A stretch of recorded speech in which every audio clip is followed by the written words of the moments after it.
Hi friends, welcome back to my channel. So ಎಲ್ಲರೂ ಹೇಗಿದ್ದೀರಾ? ನಾನು ಕೂಡ ಚೆನ್ನಾಗಿದ್ದೀನಿ, ನೀವೆಲ್ಲರೂ ಚೆನ್ನಾಗಿದ್ದೀರಾ ಅಂತ ಭಾವಿಸ್ತಾ ಇವತ್ತು ಒಂದು ಸಿಂಪಲ್ಲಾಗಿ ಟೇಸ್ಟಿಯಾಗಿ ಎಲ್ಲರಿಗೂ ಇಷ್ಟ ಆಗುವಂತಹ ಒಂದು ರೆಸಿಪಿ ಮಾಡ್ತಾಯಿದ್ದೀನಿ.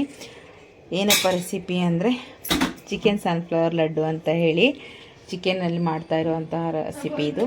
ಹಾಗೆ ಮಯೋನೈಸ್ ಕೂಡ ಮಾಡ್ತಾಯಿದ್ದೀನಿ. ಸೊ ಮಯೋನೈಸ್ ಕೂಡ ಹೇಗೆ ಮಾಡೋದು ಅಂತ ಕೂಡ ನೋಡಿ.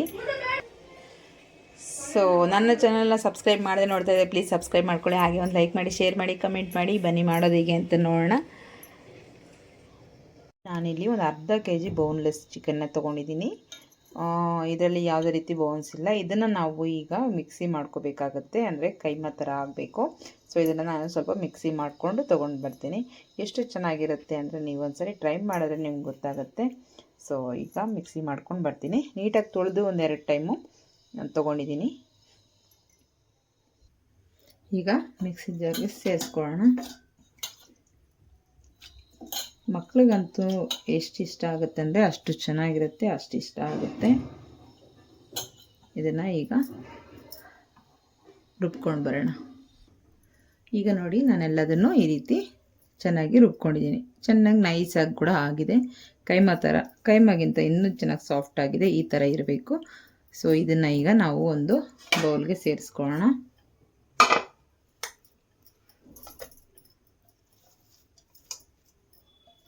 ಇದರಲ್ಲಿ ಯಾವುದೇ ರೀತಿ ಬೋನ್ಸ್ ಎಲ್ಲ ಇಲ್ಲ, ನೀಟಾಗಿ ಬೋನ್ಲೆಸ್ ಚಿಕನ್ ಇದು. ಸೊ ಈ ರೀತಿ ಮಾಡ್ಕೋಬೇಕು. ನಿಮಗೆ ಜಾಸ್ತಿ ಕ್ವಾಂಟಿಟಿ ಬೇಕು ಅಂದರೆ ಸ್ವಲ್ಪ ಜಾಸ್ತಿ ತೊಗೊಳ್ಳಿ. 1 kg 2 kg ಅಥವಾ ಆ ಥರ ತೊಗೊಳ್ಳಿ. ನಾನಿಲ್ಲಿ 1/2 kg ಅಷ್ಟೇ ತೊಗೊಂಡಿದ್ದೀನಿ.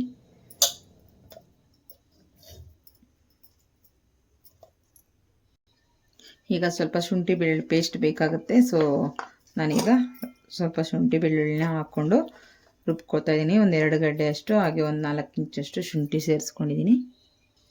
ಈಗ ಶುಂಠಿ ಬೆಳ್ಳುಳ್ಳಿ ಪೇಸ್ಟ್ ಕೂಡ ರೆಡಿಯಾಗಿದೆ.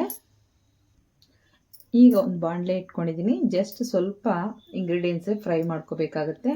ಸೊ ಫ್ರೈ ಮಾಡ್ಕೊಳ್ಳೋಣ. ಈಗ ಸ್ವಲ್ಪ ಆಯಿಲ್ನ ಸೇರಿಸ್ಕೊಳ್ಳೋಣ. ಈಗ ಆಯಿಲ್ ಬಿಸಿಯಾಗಿದೆ. ಸ್ವಲ್ಪ ಹಸಿಮೆಣಸಿನ್ಕಾಯಿ, ಒಂದು 3 ರಿಂದ 4 ಹಸಿಮೆಣಸಿನ್ಕಾಯಿ ಚಿಕ್ಕದಾಗಿ ಕಟ್ ಮಾಡಿಕೊಂಡು ಸೇರಿಸ್ಕೊಂಡಿದ್ದೀನಿ. ಹಾಗೆ ಒಂದು ದೊಡ್ಡ ಸೈಜಲ್ಲಿರುವಂತಹ ಒಂದು ಈರುಳ್ಳಿ. ನೀವು ಮೀಡಿಯಮ್ ಸೈಜ್ ಆದರೆ ಒಂದು 2 ತೊಗೊಳ್ಳಿ. ಒಂದು ಅರ್ಧ kgಗೆ 2, 1 kg ಆ ಥರ ತೊಗೊಂಡ್ರೆ ಒಂದು 4 5 ಆ ಥರ ತೊಗೋಬೋದು. ಇದನ್ನು ಈಗ ಸ್ವಲ್ಪ ಫ್ರೈ ಮಾಡ್ಕೊಳ್ಳೋಣ.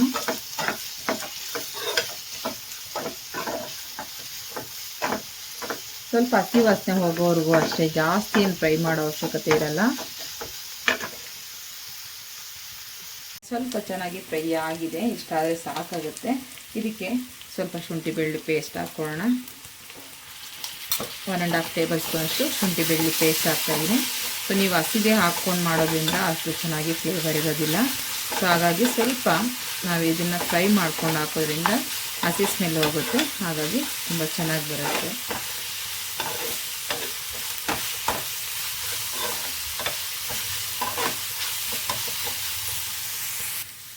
ಈಗ ಚೆನ್ನಾಗಿ ಫ್ರೈ ಆಯಿತು, ಇಷ್ಟಾದರೆ ಸಾಕು. ಸ್ಟವ್ನ ಆಫ್ ಮಾಡ್ಕೊಳ್ಳೋಣ. ನಾವಿಲ್ಲೇನು ಚಿಕನ್ ಇಟ್ಕೊಂಡಿದ್ದೀವಿ ಅದಕ್ಕೆ ಸೇರಿಸ್ಕೊಳ್ಳೋಣ. ಈಗ ಇದನ್ನು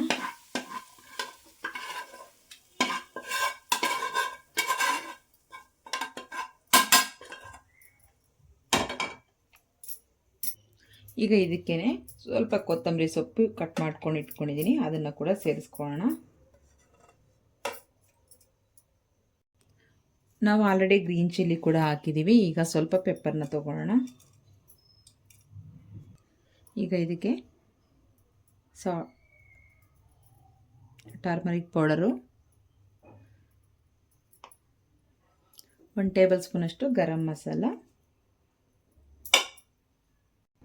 ಹಾಗೆ ರುಚಿಗೆ ತಕ್ಕಷ್ಟು ಉಪ್ಪನ್ನು ಸೇರಿಸ್ಕೊಳ್ಳೋಣ. ಚಿಕನ್ಗೆಲ್ಲ ಉಪ್ಪು ಆಗಬೇಕಲ್ಲ, ನೋಡಿಕೊಂಡು ಕರೆಕ್ಟಾಗಿ ಸೇರಿಸ್ಕೊಳ್ಳಿ. ಹಾಗೆ 1 ಟೇಬಲ್ ಸ್ಪೂನಷ್ಟು ಆಯಿಲ್ನ ಸೇರಿಸ್ತಾ ಇದ್ದೀನಿ. ಸ್ವಲ್ಪನೇ ಆಯಿಲು.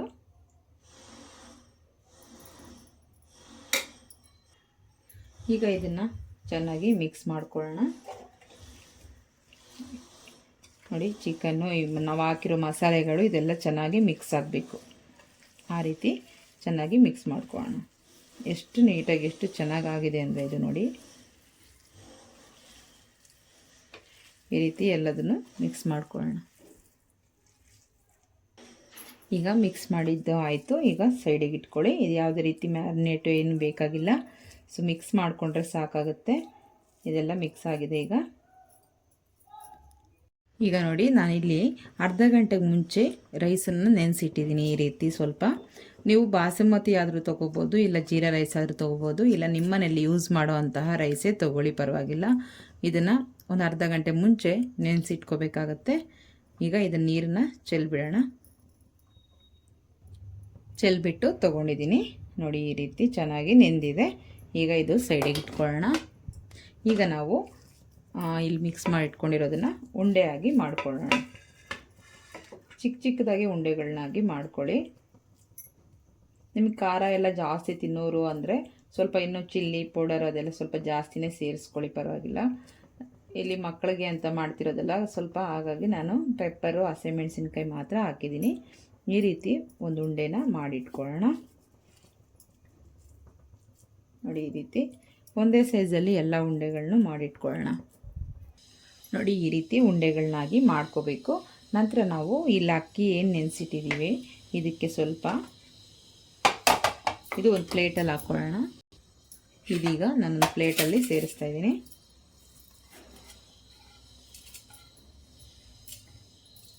ಸೊ ಇದಕ್ಕೆ ಈಗ ಈ ರೈಸ್ಗೆ ಸ್ವಲ್ಪ ಉಪ್ಪು, ಹಾಗೆ ಇದಕ್ಕೆ ಸ್ವಲ್ಪ ಟರ್ಮರಿಕ್ ಪೌಡರು. ಈಗ ಈ ಎರಡು ನೀಟಾಗಿ ಮಿಕ್ಸ್ ಮಾಡ್ಕೋಬೇಕು.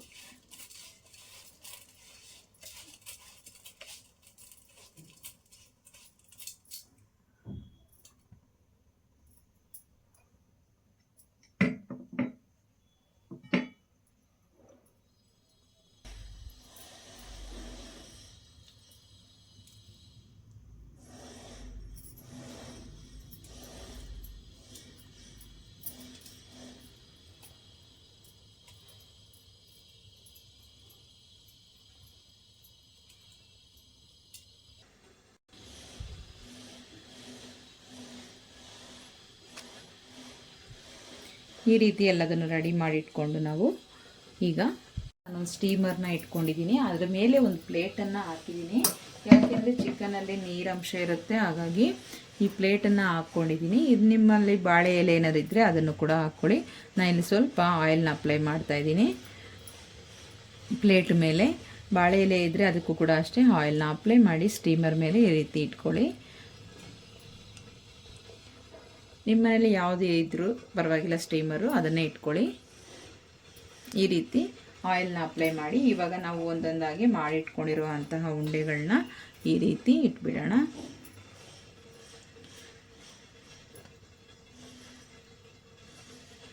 ಎಲ್ಲದನ್ನು ಹೀಗೆ ಮಾಡಿಕೊಂಡು ಈ ರೀತಿ ಇಟ್ಕೊಳ್ಳೋಣ.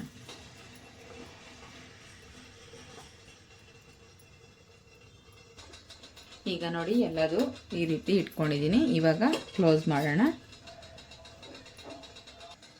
ಈಗ ನಾನು ಈ ರೀತಿ ಕ್ಲೋಸ್ ಮಾಡಿ ಇಟ್ಕೊಂಡಿದ್ದೀನಿ. ಎಲ್ಲೂ ಹೇರು ಆಚೆ ಹೋಗದೇ ಇರೋ ರೀತಿ ನೀಟಾಗಿ ಈ ರೀತಿ ಇಟ್ಕೊಳ್ಳಿ. ಚೆನ್ನಾಗಿ ಒಂದು ಹಾಫ್ ಆನ್ ಅವರ್ ಆದರೂ ಬೇಕು. ಇದಕ್ಕೆ 30 ಮಿನಿಟ್ಸ್ ಆದರೂ ಬೇಕಾಗುತ್ತೆ. ಸ್ಟೀಮಲ್ಲೇ ಇದು ಬಾಯ್ಲ್ ಆಗಬೇಕು. ಆಮೇಲೆ ನೋಡೋಣ.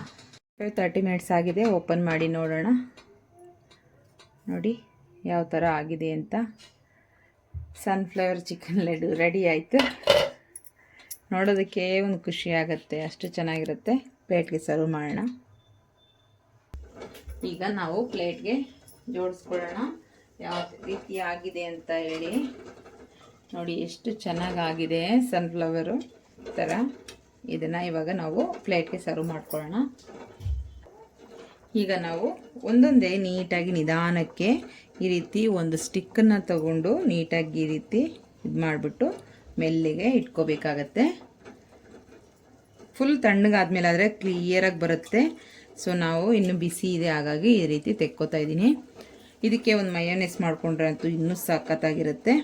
ಸೊ ಅದನ್ನು ಕೂಡ ಮಾಡ್ಕೊಳ್ಳೋಣ. ಮಯೋನೈಸ್ ಮನೇಲಿ ಯಾವ ರೀತಿ ಮಾಡೋದು ಅಂತ ಕೂಡ ನಾನು ಈ ವಿಡಿಯೋದಲ್ಲಿ ತೋರಿಸ್ತಾ ಇದ್ದೀನಿ. ಫುಲ್ ನೋಡಿ ಈ ರೀತಿ ಎಲ್ಲ ಚಿಕನ್ ಸನ್ಫ್ಲವರ್ ರೋಲ್. ಹಾಗೆ ನಿಮಗೂ ಇದ್ರ ಬಗ್ಗೆ ಇನ್ನೂ ಏನಾದರೂ ಹೆಸರು ಇಡ್ಬೋದು ಅಂದರೆ ಕಾಮೆಂಟ್ ಮಾಡಿ. ಎಷ್ಟು ಚೆನ್ನಾಗಿ ಕಾಣಿಸ್ತಾ ಇದೆ ನೋಡಿ, ತುಂಬಾ ಚೆನ್ನಾಗಿದೆ ಅಲ್ವಾ. ಸೊ ಇದಕ್ಕೆ ಒಂದು ಮಯೋನೀಸ್ ಕೂಡ ಮಾಡ್ಕೊಳ್ಳೋಣ. ಸೊ ಅದನ್ನು ಕೂಡ ಮನೆಯಲ್ಲಿ ಯಾವ ರೀತಿ ಪ್ರಿಪೇರ್ ಮಾಡೋದು ಅಂತ ತೋರಿಸ್ಕೊಡ್ತೀನಿ. ಮಯೋನೀಸ್ ಮಾಡ್ಕೊಳ್ಳೋಣ. ಇವಾಗ ಎಷ್ಟು ಸಿಂಪಲ್ ಅಂದರೆ ಮಯೋನೀಸ್ ಮನೇಲಿ ಮಾಡ್ಕೊಳ್ಳೋದು ತುಂಬಾ ಈಸಿ ನೋಡಿ. ಇಲ್ಲಿ ನಾನು ಬೆಳ್ಳುಳ್ಳಿ ಒಂದು 4-5 ತೊಗೊಂಡಿದ್ದೀನಿ. ಹಾಗೆ ಒಂದು 4-5 ಒಣಮೆಣಸಿನ್ಕಾಯಿ, ಹಾಗೆ 2 ಮೊಟ್ಟೆ ಬೇಯಿಸ್ಬಿಟ್ಟು ತೊಗೊಂಡಿದ್ದೀನಿ. ಹಾಗೆ ಹಾಕ್ಕೊಂಬಿಟ್ಟಿದೆ, ಆಮೇಲೆ ಬೇಯಿಸ್ಬಿಟ್ಟು ತೊಗೋಬೇಕು. ಹಾಗೆ ಸ್ವಲ್ಪ ಸಾಲ್ಟನ್ನು ಸೇರಿಸ್ಕೊಳ್ಳೋಣ.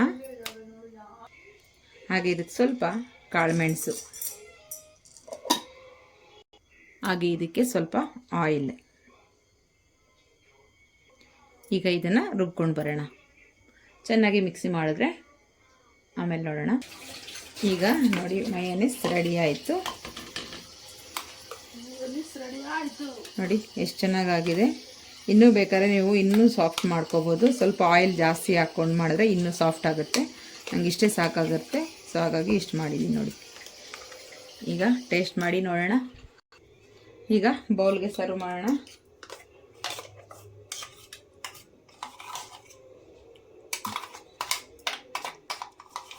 ನೋಡಿ ಎಷ್ಟು ಚೆನ್ನಾಗಾಗಿದೆ ಅಂತ.